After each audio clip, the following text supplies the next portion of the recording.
इस वीडियो में हम जानेंगे कि ईरान, इजराइल और अमेरिका की जंग के बीच इंडियन एयरफोर्स ने कौन सी बैड न्यूज दी है। भारत की नेवी को ईरान नेवल फ्रिगेट वाली घटना के ऊपर सफाई पेश क्यों करनी पड़ी है। पाकिस्तान अब भारत की कौन सी शिकायत लगा रहा है और श्रीलंका ने कौन सी बहादुरी दिखाई है। इसके अलावा भी देश दुनिया से संबंधित कई सारी ब्रेकिंग न्यूज आ रही हैं। एंड अगर आप जियोपॉलिटिक्स, वर्ल्ड न्यूज या फिर इंटरनेशनल रिलेशंस में रुचि रखते हैं या फिर करंट अफेयर्स के स्टूडेंट हैं, तो हमने आपके लिए बिल्कुल छांटकर इंपॉर्टेंट और टॉप की न्यूज कवर की है, इसलिए इस वीडियो को एंड तक देखिएगा। आज की सबसे बड़ी अपडेट आ रही है इंडियन एयरफोर्स के Sukhoi Su-30 MKI fighter jet को लेकर। रेफरेंस के लिए आपकी स्क्रीन के ऊपर आर्टिकल का स्क्रीनशॉट है।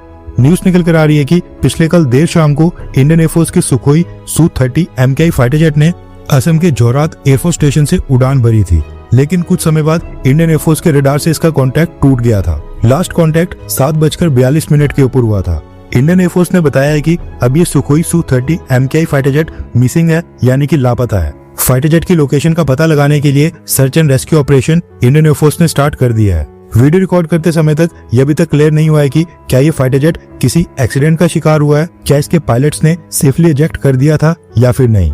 रिपोर्ट्स आ रही हैं कि इस फाइटर जेट के ऊपर इंडियन एयरफोर्स के 2 पायलट सवार थे। सोशल मीडिया के ऊपर ये न्यूज आ रही है कि ये फाइटर जेट असम की कार्बी आंगलोंग डिस्ट्रिक्ट में क्रैश हो गया है और दोनों पायलट्स मिसिंग हैं।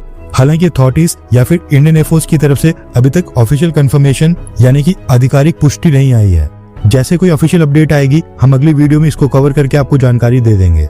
नेक्स्ट अपडेट आ रही है इंडियन नेवी और ईरान की फ्रिगेट को लेकर, जिसके ऊपर अमेरिका ने श्रीलंका के तट के पास हमला किया था।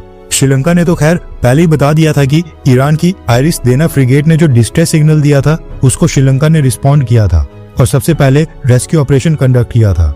अब आज इंडियन नेवी ने भी इस घटना के ऊपर अपनी तरफ से एक स्टेटमेंट इशू कर दी है, जो वर्ड टू वर्ड हम जानेंगे कि इंडियन नेवी का क्या पक्ष है। इंडियन नेवी ने अपनी स्टेटमेंट में कहा है कि जैसा कि श्रीलंकन नेवी ने रिपोर्ट किया है, 4 मार्च 2026 की सुबह एक डिस्ट्रेस कॉल ईरानी नेवी के शिप आयरिस देना ने MRCC कोलंबो को रिसीव हुई थी। ये शिप गाले से लगभग 20 नॉटिकल माइल्स वेस्ट में ऑपरेट कर रहा था, जो कि श्रीलंका के सर्च एंड रेस्क्यू रीजन के अंदर आता है। जैसे हमें ये इन्फॉर्मेशन मिली, इंडियन नेवी ने तुरंत ही रेस्क्यू ऑपरेशन स्टार्ट कर दिया था और 4 मार्च को सुबह 10 बजे एक long range maritime petrol aircraft Indian navy की तरफ से सर्च मिशन के लिए भेज दिया गया था, ताकि श्रीलंका के रेस्क्यू ऑपरेशन को सपोर्ट किया जा सके। इसके अलावा एक और एयरक्राफ्ट को हमने स्टैंड बाय के ऊपर रखा था, जिसमें एयर से गिराए जा सकने वाले लाइफ राफ्ट थे, ताकि इमरजेंसी में तुरंत उनको इस्तेमाल किया जा सके। इंडियन नेवी का एक शिप INS तरांगिनी, जो कि उस समय उस एरिया के पास ही ऑपरेट कर रहा था, उसको भी रेस्क्यू मिशन के लिए भेज दिया गया था और ये शाम को 4 बजे तक सर्च एरिया में पहुंच गया था। तब तक श्रीलंका नेवी और दूसरी एजेंसीज भी सर्च एंड रेस्क्यू ऑपरेशन चला रही थी। इसके अलावा इंडियन नेवी का एक और शिप, जिसका नाम है INS इक्शाक, इसको भी कोची से सेल करके उस एरिया की तरफ भेज दिया गया था, ताकि मिसिंग क्रू मेंबर्स को सर्च किया जा सके। इंडियन नेवी ने बताया कि हमने भी ह्यूमैनिटेरियन बेसिस के ऊपर ये रेस्क्यू मिशन चलाया था और एक्सीडेंट में फंसे लोगों को बचाने की कोशिश की। अभी इस समय इंडियन नेवी और श्रीलंकन अथॉरिटीज मिलकर कोऑर्डिनेशन के साथ search and rescue operation continue कर रही हैं। ये कहना है इंडियन नेवी का। अब ये स्टेटमेंट पिछले कल देर शाम को आई थी, यानी कि इंडियन नेवी अभी भी रेस्क्यू ऑपरेशन कंडक्ट कर रही है। ऑब्वियस है कि जो लोग लापता हैं वो 48 घंटे के बाद जीवित नहीं होंगे। हो सकता है कि बॉडीज को रिट्रीव करने की कोशिश की जा रही हो। कई लोग इंडियन नेवी के ऊपर सवाल खड़े कर रहे थे कि इंडियन नेवी ने ईरान नेवी के सेलर्स को रेस्क्यू करने के लिए कोई भी एफर्ट्स नहीं किए। भारत सरकार के ऊपर भी काफी प्रेशर डाला जा रहा था, लेकिन at the end Indian navy ने अपनी तरफ से स्टेटमेंट इशू करके लोगों को जानकारी दे दी है। इसके साथ ही न्यूज निकल कर आ रही है कि हमारे फॉरेन मिनिस्टर जयशंकर सर ने ईरान के विदेश मंत्री अब्बास अरागची को कॉल करके टेलीफोनिक कन्वर्सेशन की है। अमेरिका और इजराइल के हमले के बाद ये दूसरी बार है जब भारत और ईरान के विदेश मंत्रियों ने आपस में टेलीफोनिक कन्वर्सेशन की है। इसके साथ ही न्यूज निकल कर आ रही है कि भारत के foreign secretary Vikram Misri sir ने न्यू दिल्ली में ईरान की एम्बेसी को विजिट किया है। ईरान के साथ मीटिंग करने के साथ साथ अयतुल्ला खामेनेई की जो वहां पर कंडोलेंस बुक रखी गई है, उसको भी हमारे foreign secretary Vikram Misri sir ने साइन किया है और उसमें भारत की तरफ से एक मैसेज पेन डाउन किया है। अब जो ईरानियन नेवी का दूसरा फ्लीट सपोर्ट टैंकर शिप था, उसके बारे में हमने पिछले कल आपको बताया था कि वो भी श्रीलंका के वाटर्स में कोलंबो पोर्ट के पास एंकर हो गया था। उसको लेकर श्रीलंका की सरकार ने अनाउंस किया है कि उस आयरिस बुशेर नाम के दूसरे फ्लीट सपोर्ट शिप को श्रीलंका ने अपने वाटर्स के अंदर एंट्री दे दी है। उसमें 200 के अराउंड सेलर्स थे, जिनको श्रीलंका ने इवैक्यूएट कर दिया है। श्रीलंकन गवर्नमेंट का कहना है कि ईरानियन नेवी का जो दूसरा फ्लीट सपोर्ट टैंकर शिप है, उसको श्रीलंका की सेना ने टेक ओवर कर लिया है, यानी कि अभी श्रीलंका की निगरानी में रहेगा। श्रीलंकन गवर्नमेंट ने यह भी ऐड किया है कि वो इसको कोलंबो पोर्ट से शिफ्ट करके अपने नॉर्थ ईस्टर्न रीजन में त्रिनकोमाली पोर्ट में डॉक करेंगे। वहां पर ये सेफ कीपिंग के लिए एंकर रहेगा। ये कहना है श्रीलंका का, यानी कि ईरान का दूसरा फ्लीट सपोर्ट शिप अब श्रीलंका की जुरिस्डिक्शन में रहेगा और श्रीलंका की सरकार ने उसको अपने यहाँ पर शरण दे दी है। अभी जो फ्लीट सपोर्ट टैंकर शिप के ऊपर 200 से ज्यादा सेलर सवार थे, ये फिलहाल के लिए सेफ है, क्योंकि अगर ये शिप भी श्रीलंका वाटर से बाहर जाता तो अमेरिका की सबमरीन इसको भी अटैक करती। श्रीलंका ने दूसरे फ्लीट सपोर्ट टैंकर शिप को शरण देकर वाकई में काफी बेहतरीन काम किया है, जिसकी सराहना की जानी चाहिए। इसके साथ ही श्रीलंका गवर्नमेंट ने यह भी बताया कि जो आयरिस देना फ्रिगेट थी जिसके ऊपर अमेरिका ने हमला किया था, उसके सर्च एंड रेस्क्यू ऑपरेशन में केवल 32 सेलर्स की जान बचाई गई है, जिनमें से मैक्सिमम इंजर्ड है। इसके अलावा एक और न्यूज निकल कर आ रही है कि ईरान ने टर्की और अजरबैजान के ऊपर ड्रोन और मिसाइल अटैक किए हैं। इससे पहले ईरान ने टर्की और अजरबैजान को निशाना नहीं बनाया था। टर्की ने तो खैर ईरान के हमले को समय रहते रोक दिया था। टर्की की गवर्नमेंट ने कहा है कि ईरान ने उनके ऊपर बैलिस्टिक मिसाइल से हमला किया था, जो नाटो के एयर डिफेंस सिस्टम ने समय रहते डिटेक्ट करके डिस्ट्रॉय कर दिया था, यानी कि टर्की में कोई भी इम्पैक्ट नहीं हुआ है। टर्की नाटो का मेंबर है, इसलिए उसके बॉर्डर के ऊपर नाटो एयर डिफेंस सिस्टम तैनात है। लेकिन अजरबैजान के ऊपर जो ईरान ने ड्रोन अटैक्स किए हैं, उसको अजरबैजान नहीं रोक पाया है। न्यूज निकल कर आ रही है कि ईरान ने अजरबैजान के एयरपोर्ट के ऊपर ड्रोन हमला किया है। 2 कामिकाजे ड्रोन्स ने अजरबैजान के एयरपोर्ट को निशाना बनाया था। धमाके में 4 लोग घायल बताए जा रहे हैं और इस हमले के बाद अजरबैजान ने ईरान के एम्बेसडर को सम्मन करके विरोध भी किया और साथ में अजरबैजान ने कहा है कि वो ईरान के इस हमले का बदला लेने के लिए कोई ना कोई कंक्रीट स्टेप तो जरूर उठाएंगे। अजरबैजान के इजराइल के साथ काफी क्लोज रिलेशंस हैं, जो कि ईरान को पसंद नहीं आता है। शायद इसलिए ईरान ने अजरबैजान के ऊपर भी हमले स्टार्ट कर दिए हैं। अब इसके बीच अचानक से पाकिस्तान ने एक स्टेटमेंट इशू की है और जो ईरान ने टर्की और अजरबैजान के ऊपर हमला किया है, इसका पाकिस्तान की सरकार ने विरोध किया है और कहा है कि ईरान को ऐसा कुछ नहीं करना चाहिए था। नेक्स्ट अपडेट आ रही है भारत, पाकिस्तान और कनाडा को लेकर।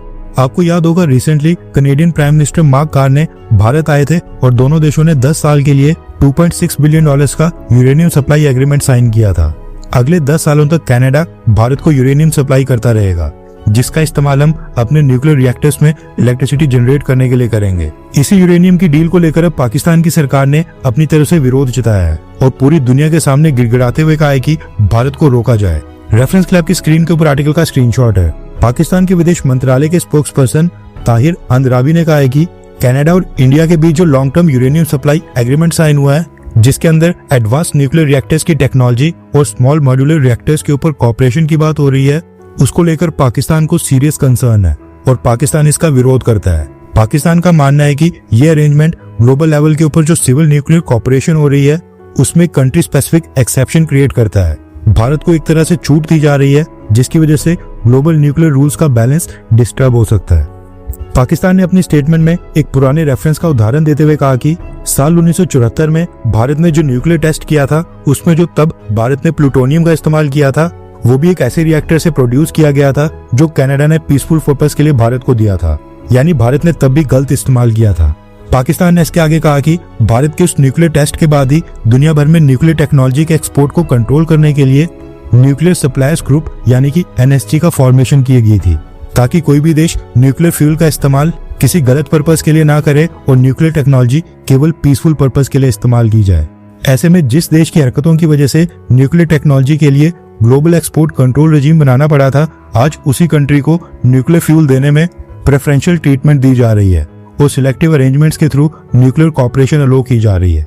पाकिस्तान ने अपनी स्टेटमेंट में यह भी कहा है कि भारत ने अपनी सारी सिविलियन न्यूक्लियर फैसिलिटीज को इंटरनेशनल एटॉमिक एनर्जी एजेंसी यानी कि IAEA के सेफगार्ड्स के अंडर बिल्कुल नहीं रखा है और न ही इस अरेंजमेंट के अंडर कोई बाइंडिंग कमिटमेंट भारत की तरफ से दी गई है। पाकिस्तान के मुताबिक भारत की कई न्यूक्लियर फैसिलिटीज अभी भी इंटरनेशनल इंस्पेक्शन के बाहर हैं। वहां पर भारत इंडिपेंडेंट एजेंसीज को एंटर ही नहीं होने देता है। इसके साथ ही पाकिस्तान ने यह भी आरोप लगाए कि अगर भारत को बाहर से यूरेनियम सप्लाई मिलती रहेगी तो भारत अपने डोमेस्टिक यूरेनियम रिजर्व्स को मिलिट्री यूज के लिए शिफ्ट कर सकता है, जिससे भारत अपने फिजाइल मटेरियल स्टॉकपाइल्स को एक्सपैंड कर सकता है और साउथ एशिया में स्ट्रेटेजिक बैलेंस और भी ज्यादा चेंज हो सकता है। इसके अलावा भी पाकिस्तान ने अपनी स्टेटमेंट में काफी रोना धोना ऐड किया है, लेकिन मेन पॉइंट ये है कि पाकिस्तान इंटरनेशनल कम्युनिटी के सामने रोना धोना कर रहा है कि भारत को स्पेशल ट्रीटमेंट दी जाती है।